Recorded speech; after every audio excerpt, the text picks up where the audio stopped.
குப்புற வாயு. இங்க நமக்கு தும்மல் வரும். தும்மல் வர்றது கூட ஒரு வாயு தான். இது எல்லாமே நமக்கு புதுசா இருக்கும். எப்படி சடனா அது நம்ம கண்ட்ரோல் பண்ணவே முடியாது.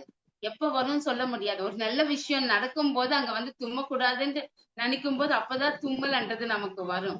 சோ இந்த வாயுக்கள்ன்றது வேலை செய்யும் போது குப்புற வாயு மூலமா நமக்கு தும்மல்ன்றது நமக்கு வருதுன்னு சொல்றாங்க. அதுக்கப்புறமா தேவதத்த வாயு. இது நம்மளுடைய என்ன சொல்றது, கொட்டாவி விடுறது. அதுக்கப்புறமா ஏப்பம் வர்றது.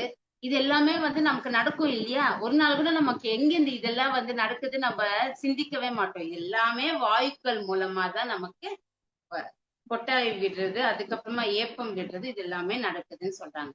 அதுக்கப்புறமா லாஸ்ட்ல தனுஞ்சய வாயு.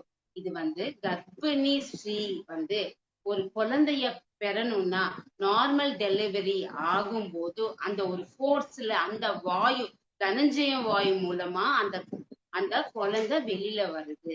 சப்போஸ் அந்த தனஞ்சய வாயு எப்ப பிளாக்கேஜ்ல இருக்கோ அப்ப அந்த குழந்தை வெளியில வர முடியாம அப்ப டாக்டர் சர்ஜரின்றது பண்றாங்க. சோ அந்த ஒரு தனஞ்சய வாயு மூலமா அது சரியா இருக்குன்னா நமக்கு ஈஸி டெலிவரி ஆகும். சோ அதனாலதான் நிறைய யோகா ஆசனம் பண்றாங்க.